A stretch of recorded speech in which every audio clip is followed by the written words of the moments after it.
Bien, on va terminer avec la dernière situation d'évaluation sur la leçon 4 concernant les oscillations mécaniques libres. Exercice 10, situation d'évaluation numéro 5.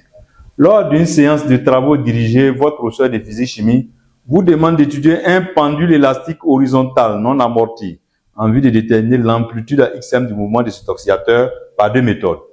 Voilà le dispositif ci-dessous. Voilà le dispositif, on va arriver là, détaillé tout à l'heure. Une boule B de masse M tirée par câble actionné par un moteur gravit un plan AB incliné d'un angle alpha par rapport à l'horizontale. Sa vitesse est constante. Subitement, le câble se casse lorsque la boule arrive au point C d'altitude IC. Figure, voilà figure. La boule rebrousse chemin et continue son mouvement sur le plan horizontal contenant A et heurte un ressort aspire non jointif de raideur K fixé par son extrémité. Dès que le choc se produit, la boule reste solidaire du ressort.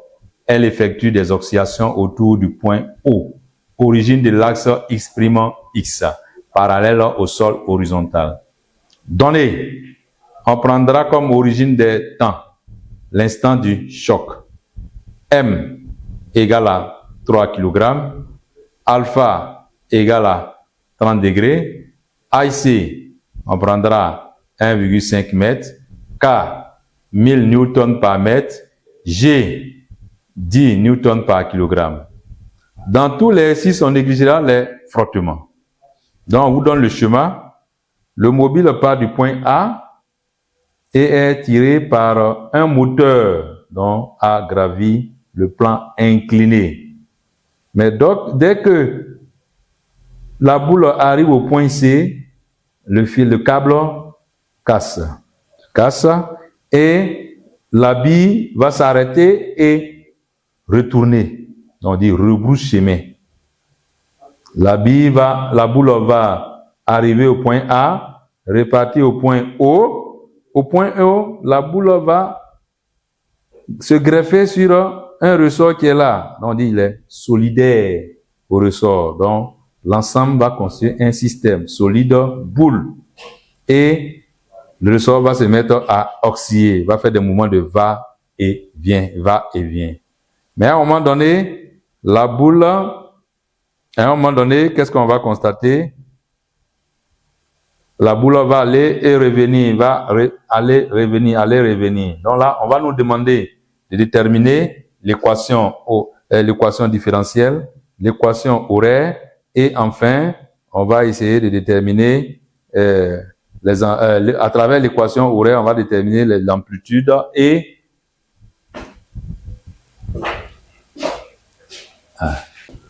étude du petit 1, étude sur le plan incliné. Faire le bilan des forces appliquées à la boule sur le plan incliné AB et représente-les.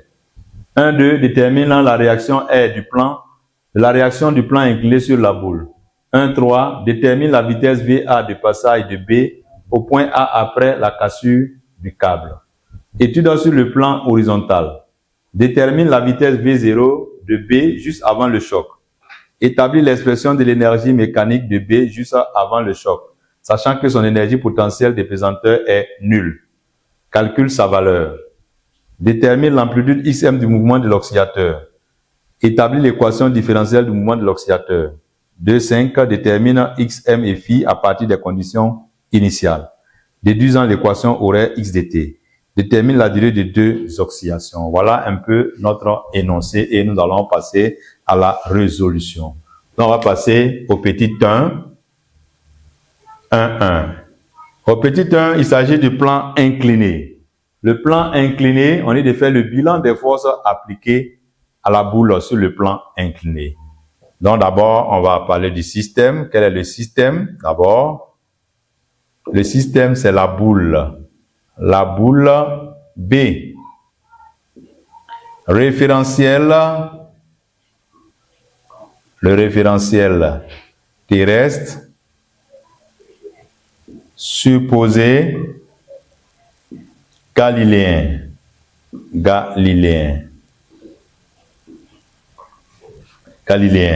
Et menu du repère, le repère qu'on va utiliser sur le plan incliné, le repère est A, I et J. Bilan des forces. On va passer maintenant au bilan des forces. Les forces qui agissent sur la boule, sur le plan incliné, nous avons quoi? On dit qu'il n'y a pas de force de frottement. Donc ici déjà, on a le poids de la boule. Le poids de la boule, qu'on va noter P. Ensuite, nous avons la réaction du plan incliné. La réaction du plan incliné, qu'on va noter R.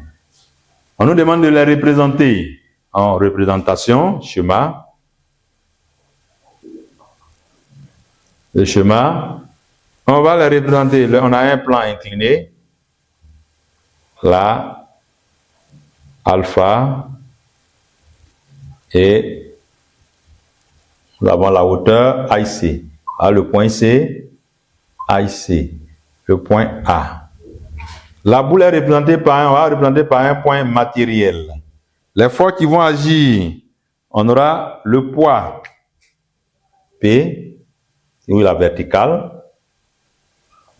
Ensuite, la réaction ici, il n'y a pas de force de frottement, donc la réaction est perpendiculaire au plan. La réaction R. Donc le mouvement a lieu suivant le plan AC. AC. Le plan AC. Bien, donc on continue avec on a le plan AC. Voilà, dans le test, c'est le plan AC. Voilà, pas le plan AB, le plan AC. OK. Donc c'était là ce qu'il fallait rectifier avant de continuer. Donc le mobile va gravir le plan AC. Donc on a représenté les différentes forces, mais on nous demande quoi maintenant? On nous demande détermine la valeur R de la réaction du plan sur la boule. On va passer au petit 1, 2. 1, 2, la réaction R du plan. Voilà, donc on nous demande la valeur de la réaction R du plan sur la boule. Ici, nous avons dit quoi? On nous a dit que la vitesse est nulle. La vitesse est une constante. V égale à une constante. Donc, on va appliquer quoi? Quand V est égal à une constante ou V est nul, on applique le principe de l'inertie. V est égal à une constante implique, d'après le principe de l'inertie, le principe de l'inertie, on aura P plus R égale au vecteur nul. Voici le principe de l'inertie, c'est que ça nous dit. Voilà. Pour celui qui va avec le théorème du centre d'inertie, c'est la même chose. P plus égale à MA. Or, V est égal à une constante. Donc, ça veut dire quoi? A est nul. Donc, P plus R égale à vecteur nul. Mais nous, qu'est-ce qu'on nous demande ici? On nous demande de déterminer R.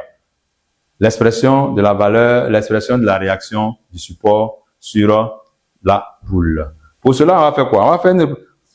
On constate quoi? On va faire la projection dans le repère.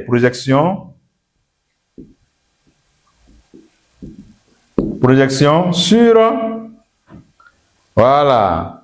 On va projeter sur quoi? On va projeter sur... On va avoir le vecteur unitaire. Donc, le vecteur unitaire ici, on a J. Et on a I. Le repère. Mais ici, quelle est la projection qui va nous arranger? Parce que quand nous voulons représenter. Et lui là, voilà l'axe aussi qui est là.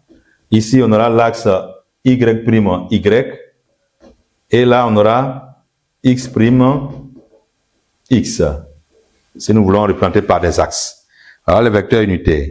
Donc ici, on constate que quoi? On constate que R est suivant l'axe Y', ou encore suivant AJ. Donc, projection sur AJ,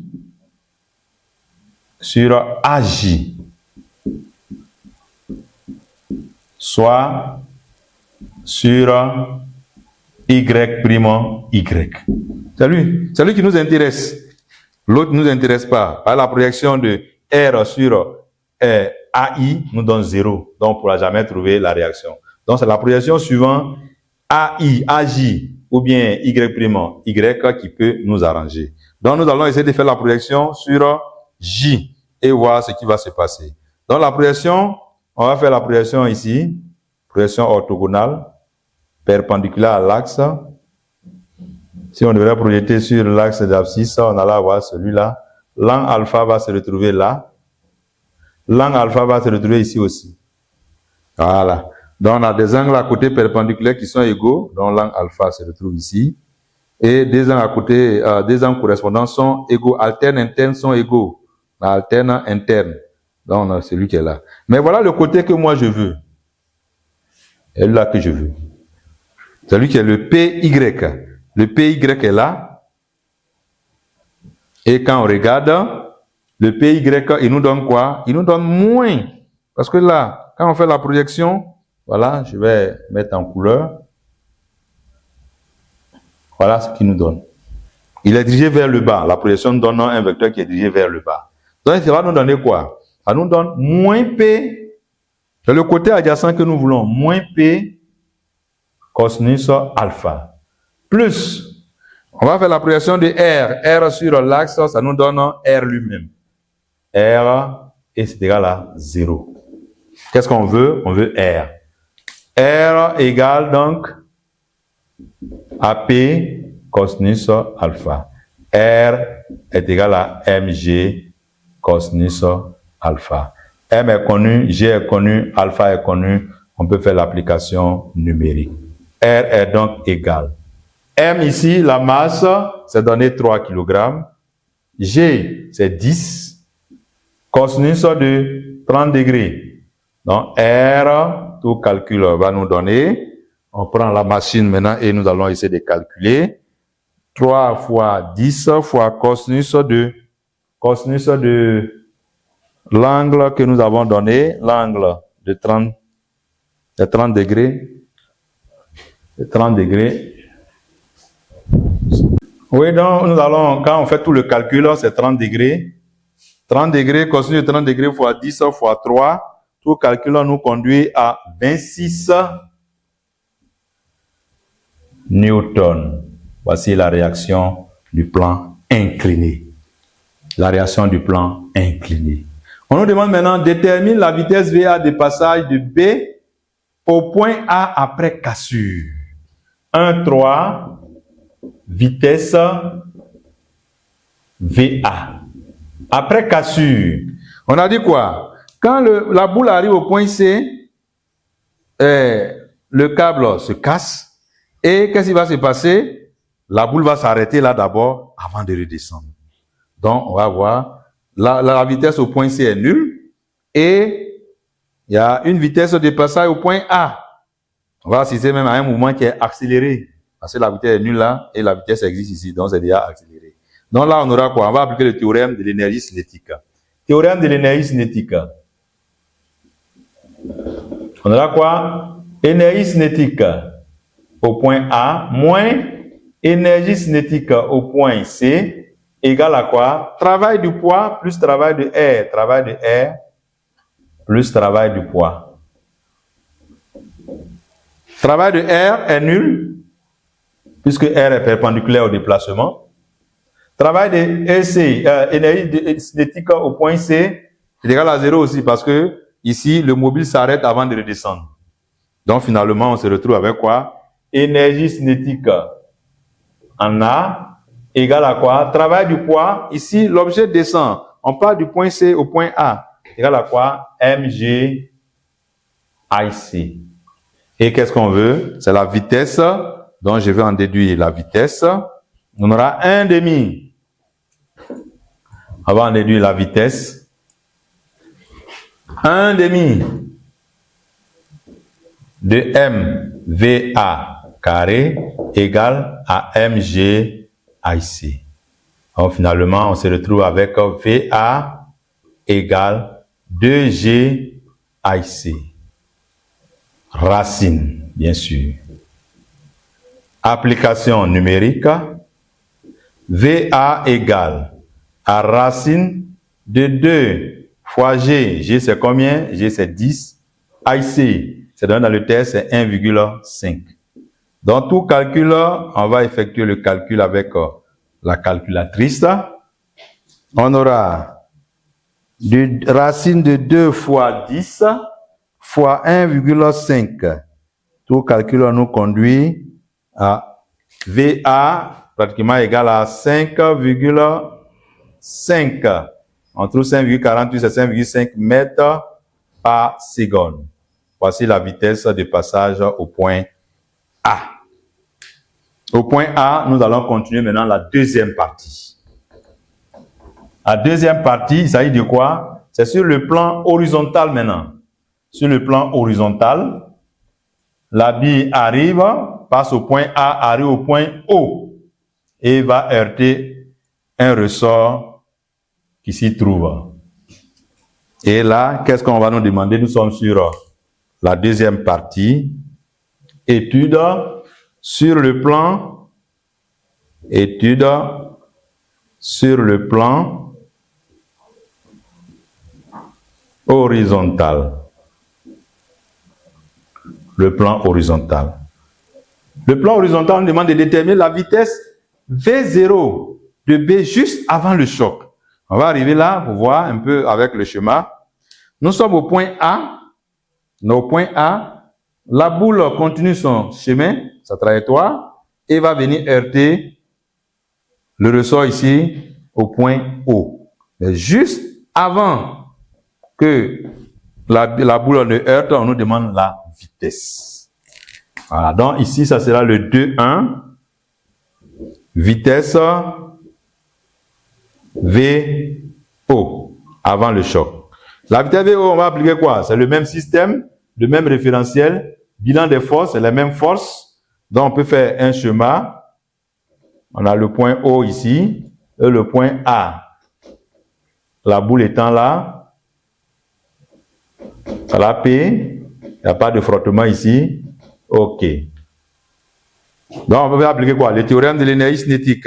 On a EC au point O moins EC au point A égale à travail de R plus travail de P. Or, travail de P de R, c'est aussi égal à travail de P qui est égal à 0 parce que les deux sont perpendiculaires. K, R, P, perpendiculaire à la droite O, A. Donc, finalement, ça veut dire quoi? EC au point O moins ECA égale à 0, donc EC0 égale à ECA. ECA, tout à l'heure, on a dit quoi? ECA égale à quoi? Est aussi égal à MG. On a ECA, EC0 égale à ECA. ECA était égal à quoi? MG, IC. Donc, finalement, on peut dire quoi? Ça implique aussi que quoi? V0, c'est égal à VA, qui est égal à quoi? Qui est égal à 5,5 mètres par seconde. La vitesse est constante sur la trajectoire OA. OA. La vitesse est constante. La vitesse n'a pas varié. OK. Donc, on a affaire à un mouvement qui est rectiligne, uniforme. On demande d'établir l'expression de l'énergie mécanique juste avant le choc, sachant que son énergie potentielle de pesanteur est nulle. L'énergie potentielle, juste avant le choc, on va y aller, avant que la boule ne touche même le ressort. Donc, on va avec 2,2 plutôt, énergie mécanique. L'énergie mécanique avant choc. L'énergie mécanique avant choc que je vais appeler, je vais nommer énergie EM0 avant le choc, que je note EM0. EM0. Énergie mécanique égale à quoi? Énergie potentielle de pesanteur plus énergie cinétique au point 0. Or, l'énergie potentielle des pesanteur, on a quoi? C'est égal à 0. On n'a pas encore l'énergie potentielle élastique parce que, pour le moment, les deux ne sont pas encore liés. La boule n'est pas liée au ressort. Puisque la boule n'est pas liée au ressort, donc on n'a pas encore l'énergie potentielle élastique. Donc, c'est l'énergie potentielle des pesanteur. Mais l'énergie potentielle des pesanteur est nulle. On nous a dit ça dans l'exercice, sachant que son énergie potentielle des pesanteur est nulle. Donc, finalement, l'énergie mécanique au point O, la position décrite est égale à énergie cinétique au point O, qui est égale à quoi? L'énergie cinétique au point O, qui est aussi égale à l'énergie cinétique au point A, qui est égale à quoi? mg hc. Voilà. Donc, application numérique.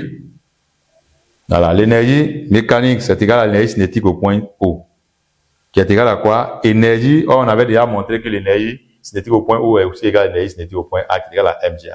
Application numérique. Énergie mécanique au point O est égale à quoi? M égale à 3 multiplié par 10 multiplié par 1,5. Je prends la machine.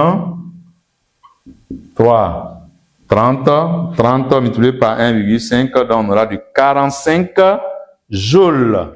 L'énergie mécanique égale à 45 joules au point O, juste avant l'accrochage, juste avant le choc. Énergie mécanique égale à 45, parce que l'énergie potentielle des pesanteurs est nulle. Donc l'énergie mécanique, ça se résume à l'énergie cinétique, l'énergie qui possède un corps du fait de sa vitesse. Ici, l'énergie qui possède le corps du fait de la position est nulle, parce qu'il n'y a pas de hauteur. Il est sur le plan, la boule est sur le plan horizontal. On continue avec détermine l'amplitude xm du mouvement de l'oscillateur. On nous demande xm. Pour le moment, on n'a même pas encore l'équation différentielle, on nous demande xm. 2, 3. L'amplitude xm. L'amplitude xm, on nous demande. Or, ici, on n'a même pas encore déterminé l'équation différentielle. D'habitude, on nous dit ça part des conditions initiales, on détermine l'amplitude xm. Mais ici, on n'a même pas encore l'équation différentielle pour parler même d'équation horaire. Et on nous demande xm. Dans ce cas, je dois penser à la conservation de l'énergie. Il n'y a pas de frottement ici, absence de frottement, donc l'énergie mécanique se conserve. Absence de frottement. Absence de frottement. Alors, l'énergie mécanique se conserve. Donc, l'énergie mécanique au point O, c'est la même chose que l'énergie mécanique après raccourcissement XM. Quand le ressort va arriver, on revient encore sur le schéma, la boule va arriver ici, la boule va comprimer le ressort et le ressort va subir une compression de XM, donc l'amplitude XM. Voilà, donc on aura quoi? La position maximale. La vitesse sera nulle, parce que quand la vitesse est nulle, la position est maximale. Donc dans ce cas, on va déterminer l'énergie mécanique lors de la compression maximale. L'énergie mécanique après raccourcissement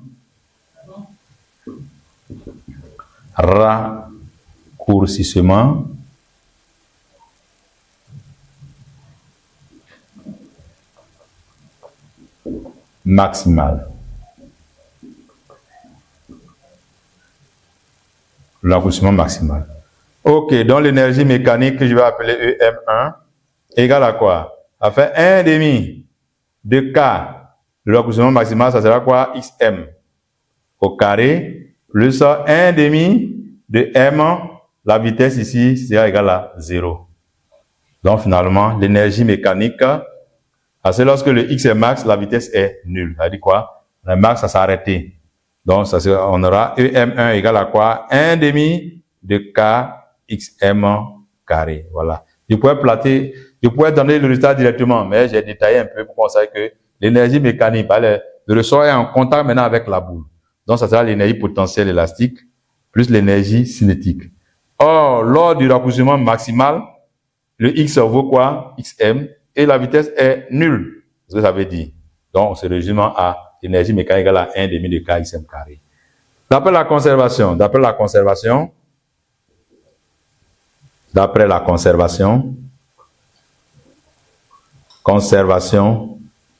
de EM, qu'est-ce qu'on aura? On aura EM1 égale à EM0. EM1 c'est quoi? C'est 1 demi de K Xm carré égale à EM0. Je vais tirer Xm carré égale à quoi? 2 EM0 sur K. Ce qui implique donc Xm sera donc égal à racine de 2 EM0 sur K. On va passer à l'application numérique. L'application numérique, EM0, on a trouvé 45. EM0, c'est du 45. 45 multiplié par 2. Donc, on va poser l'opération d'abord. Xm égale à racine de 2 fois 45. K c'est du 1000. Xm est donc égal à combien? Je prends la machine et je vais 2 fois 45 divisé par 1000, on trouve 0,3 mètres. Voici l'amplitude des oscillations. Cette fois-ci, on n'est pas passé par les conditions initiales. Nous sommes passés par la conservation de l'énergie mécanique. Donc, lorsque vous passez par la conservation de l'énergie mécanique, cela peut vous conduire à l'amplitude des oscillations ou à l'élongation maximale. Tout à l'heure, on va voir par une autre méthode aussi, on peut passer par les conditions initiales comme on l'a toujours fait pour pouvoir déterminer l'amplitude. On passe maintenant au 2,4. 2,4, on dit quoi? Établir l'équation différentielle. Équation différentielle. La même question revient toujours quand il y a des ressorts. Équation différentielle. Équation différentielle. Dans le système, on va faire l'étude système. On a déjà parlé du système, c'est la boule, le référentiel terrestre supposé galiléen. On a déjà fait, donc on a mis en abrégé. Là, il faut l'écrire intégralement. Référentiel terrestre supposé galiléen. Voilà. Ici, après, on passe au bilan des forces. Bilan des forces. Bilan des forces. Bilan des forces. Cette fois-ci, on est plus sur le plan incliné. Bilan des forces. On a le poids de la boule. P. La réaction du plan horizontal, du plan. R. Mais on aura quoi? Une deuxième force qui va s'ajouter. Cette fois-ci, la boule est en contact avec le ressort. La boule est venue comprimer le ressort. Donc, on aura quoi? La réaction. La réaction du ressort. Ou la tension, voilà la réaction du ressort qu'on appelle tension du ressort. Voilà. On va appeler tension du ressort. La tension du ressort. La tension du ressort que je vais nommer T. On doit faire le schéma qui l'accompagne. Le schéma qui l'accompagne,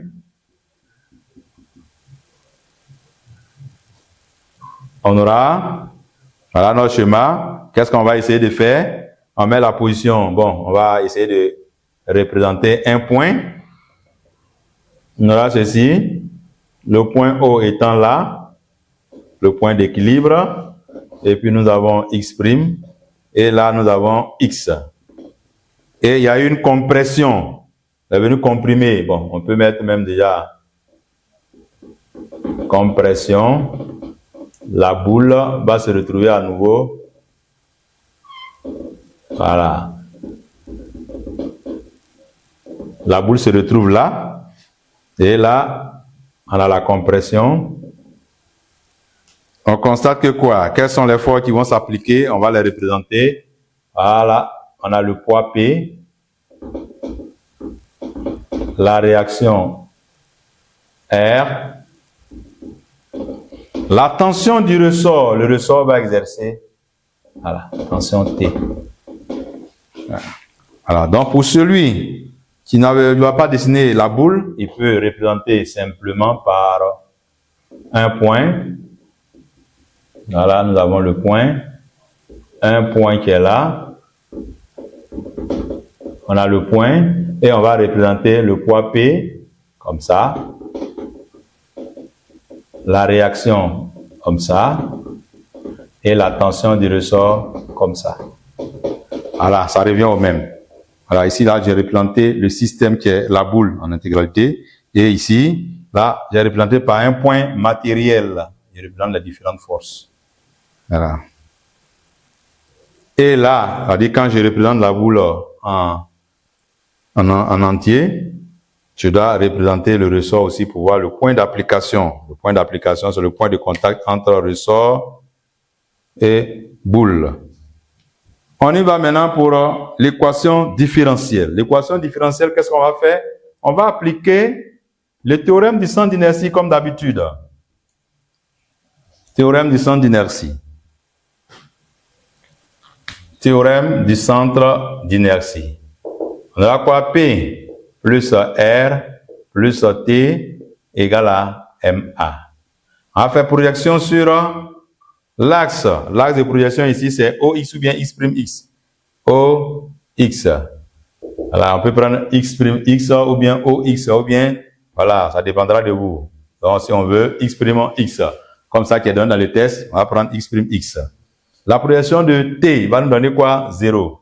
Projection de R, 0. Projection de T contraire à l'axe, donc ça nous donne moins T égale à quoi? MAX. Or, TX, on va regarder T égale à quoi? T égale à T, c'est tout du côté positif ou bien côté négatif.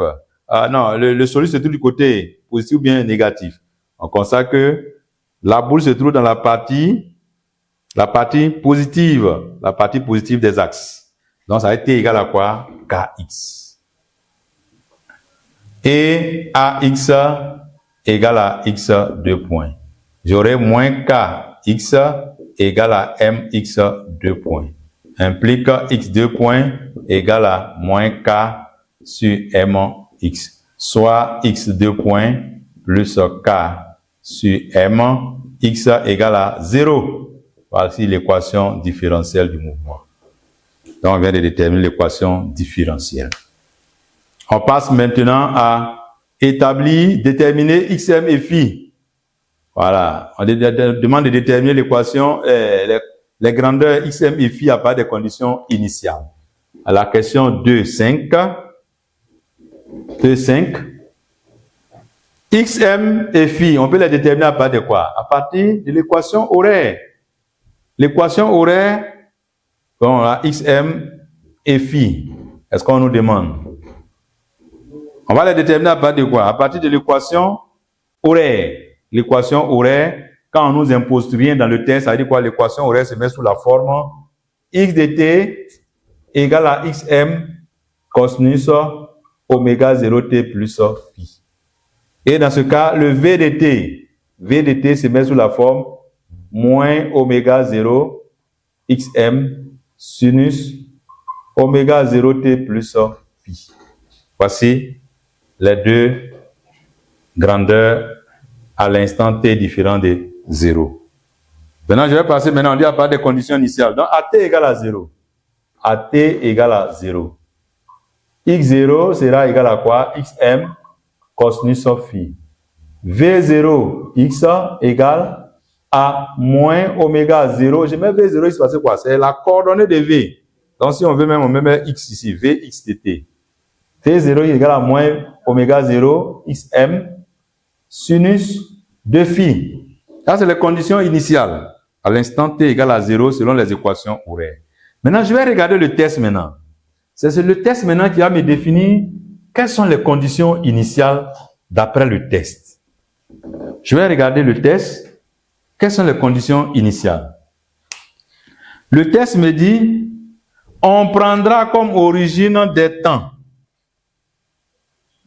On prendra comme origine des temps l'instant du choc. On prendra comme origine des temps l'instant du choc. Où le choc a eu lieu, c'est là où on va commencer à mettre le chrono t égale à 0. Donc, je reviens. L'instant du choc, c'est où? C'est au point O. T égale à 0. Ici. Donc, c'est la position déclic qui est l'instant du choc. Donc, je vais me poser la question. À l'instant t égale à 0, le solide était où? À l'instant t égale à 0, le solide était à la position d'équilibre. C'est-à-dire l'instant du choc, c'est la position d'équilibre. Donc, x0 égale à quoi? 0. Mais à l'instant t égale à 0, que vaut la vitesse? La vitesse vaut celui-là. Voilà le V0. Puisque là, il y a eu le choc. Donc, je reviens ici. À l'instant t égale à 0, le solide se trouve à la position 0. La boule se trouve à la position 0. Mais la vitesse vaut quoi? On a dit quoi? La vitesse à l'instant t égale à 0, il était ici. Donc, la vitesse est orientée comme ça, V0. Donc, V0, quand on fait la projection sur là, on constate quoi? V0 égale à V0. Or, de l'autre côté, pour la situation numéro 4, quand on avait fait la projection, V0 était, la projection de V0, il nous donnait quoi? V0, il nous donnait moins V0. Et cette fois-ci, on constate que V0 est suivant l'axe. Donc, je reviens maintenant, je vais simplifier mes équations. Ça me donne quoi? Cosinus de phi doit être égal à 0. Et sinus de phi va me donner le signe. Je constate que quoi? J'ai ce terme qui est là, moins oméga 0 xm. Oméga 0 xm, c'est une grandeur positive. Donc, une grandeur négative, maintenant, je par quelque chose donne une grandeur positive. Donc, ça veut dire quoi? Sinus de phi est inférieur à 0. Moins doit donner plus. Donc, je vais aller maintenant, cosinus de phi égale à 0. Implique quelles sont les valeurs possibles? Phi égale à pi sur 2 ou phi égale à moins pi sur 2. Voilà les deux valeurs possibles. Maintenant, sinus de pi sur 2 va nous donner 1. 1 est supérieur à 0. Sinus de moins pi sur 2 va nous donner moins 1 qui est inférieur à 0. Donc, parmi les deux, on a dit quoi? Sinus de phi doit être inférieur à 0. Voilà celui qui donne inférieur à 0. Donc, ce qui veut dire quoi? Phi égale à quoi? Donc, phi va nous donner moins pi sur 2 radians. Voilà la phase phi. Une fois nous avons déterminé la phase phi, maintenant il nous reste maintenant xm. Et nous avons terminé notre exercice pratiquement. Donc je vais chercher xm maintenant. Quelle est l'équation qui va me permettre d'avoir xm? Vous avez l'équation qui est là. L'équation moins oméga 0 xm sinus phi égale à quoi? V0. Voilà, V0. Ok, qu'est-ce qu'on va essayer de faire? C'est xm nous voulons. Donc, on fait passer xm égale à V0. On aura moins V0 divisé par quoi? Oméga 0 sinus de phi. Application numérique. V0, on connaît la valeur déjà. V0, on avait déjà calculé, c'était égal à VA. Alors, la vitesse était constante. Application numérique, xm égale moins 5,5 que divise oméga 0 qui était 10 multiplié par oméga 0. Est-ce que oméga 0, on avait déjà calculé oméga 0? Oméga 0, je crois bien, on ne l'a pas encore calculé, donc il faut calculer oméga 0. Oméga 0, oméga 0, est-ce qu'on l'avait déjà calculé? 18,26. Bon, on va chercher oméga 0. D'abord, oméga 0 égale à racine de k sur m, qui est égal à quoi? Racine de k, car m qui vaut 1,5. Donc, oméga 0, donc on va, avant de calculer, il faut forcément avoir le oméga 0.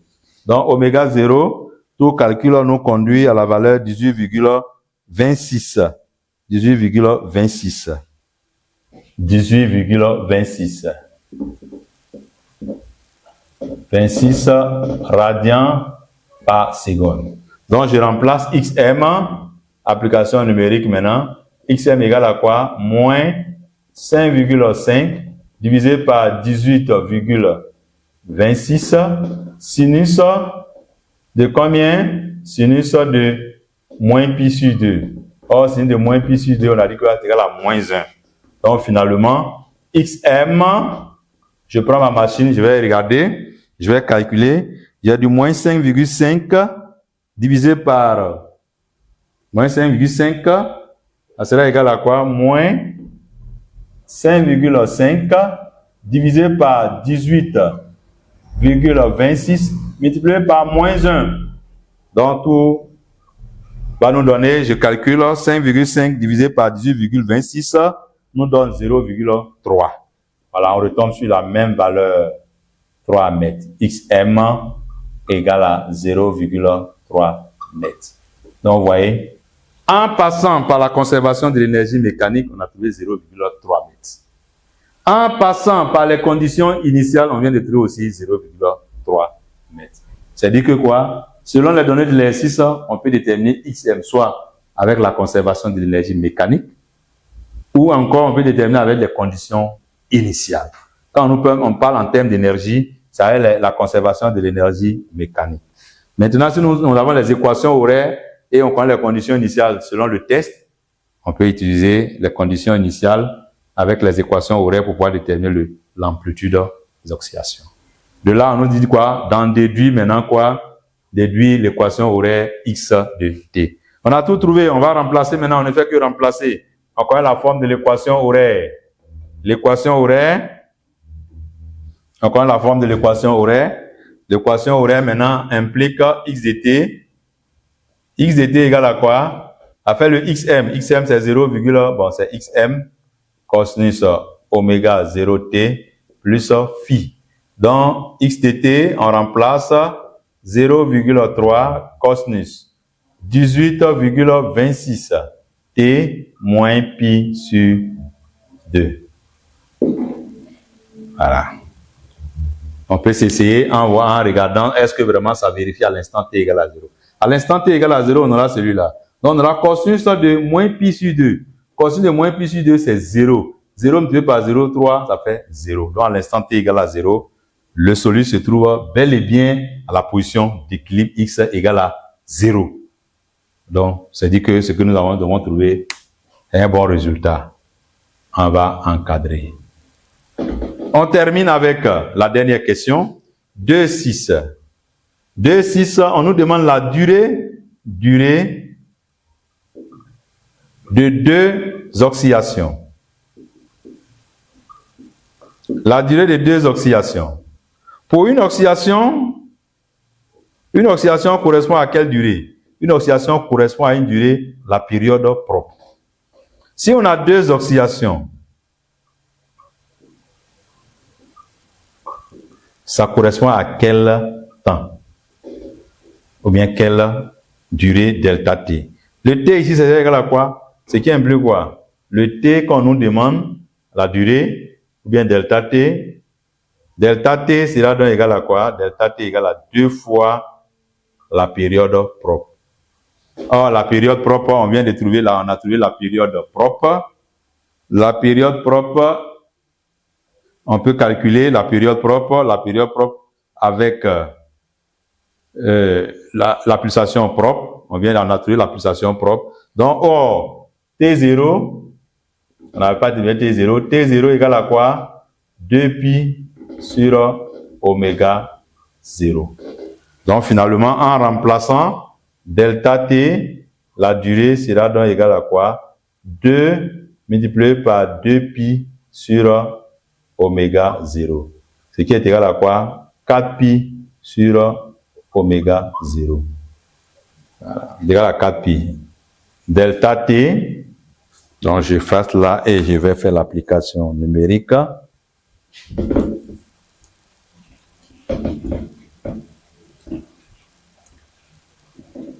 Delta 4pi sur oméga 0.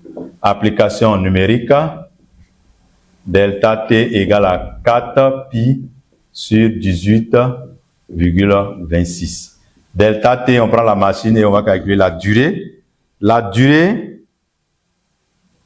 0,69 secondes. Voici la durée de deux oxydations. La durée de deux oxydations. Nous avons la durée de deux oxydations. Pour une oxydation, l'oxydation correspond à 2 pi sur oméga 0. Pour deux oxydations, ça sera 2 fois T0. Donc les 2 T0 correspondent à 0,69. Voilà. Donc ici, l'objectif était quoi? De déterminer XM avec deux méthodes. Soit la méthode de l'énergie, la conservation de l'énergie, soit avec les équations horaires en passant par les conditions initiales. Voilà, c'était un peu le thème clé de cet exercice. Voilà. Mais ici, la seule chose on vient de terminer, de boucler un peu toutes les situations d'évaluation concernant le cours sur oxydation mécanique libre. Mais la seule chose que je peux ajouter, il peut arriver quand on donne l'équation horaire sous la forme x de t égale à quoi? Xm sinus oméga 0t plus phi. C'est le même raisonnement que nous avons fait durant tous les exercices que vous devez appliquer. Si on doit avoir x point sera égal à quoi? X point sera égal à, quand on dérive celui-là, ça fait, il n'y a plus de moins. Dans ce cas, ça sera oméga 0 xm cosinus oméga 0t plus phi. Mais quand vous allez avoir x2 points, ça va faire x2 points, tu vas dériver cette fois-ci, ça sera égal à moins oméga 0 carré xm sinus oméga 0t plus phi. Même quand vous allez essayer de démontrer, vous voyez que celui-là c'est le x de t, ça fait x2 points égal à moins oméga 0 carré x qui est là, x2 points plus oméga 0 carré x égale à 0. On tombe sur les mêmes formes qu'on avait l'équation différentielle. Donc, quand on vous impose cette forme ou la forme, quand on vous impose rien, c'est que c'est le cosinus. Mais quand on peut vous imposer le terme xm sinus oméga 0t plus phi. Parce que quand on m'impose avec sinus, je dois travailler avec le sinus.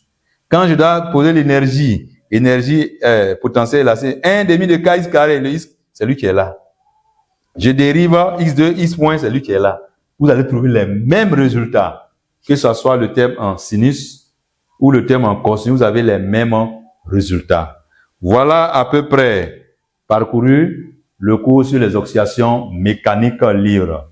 Nous avons parcouru en long et en large tous les points et les recoins, les détails. Et avec ça, je pense que vous pouvez être au point, vous pouvez être au pas avec les oxydations mécaniques libres. Vous devez être à l'aise avec des exercices sur les oxydations mécaniques libres. Sur ce, je vous remercie.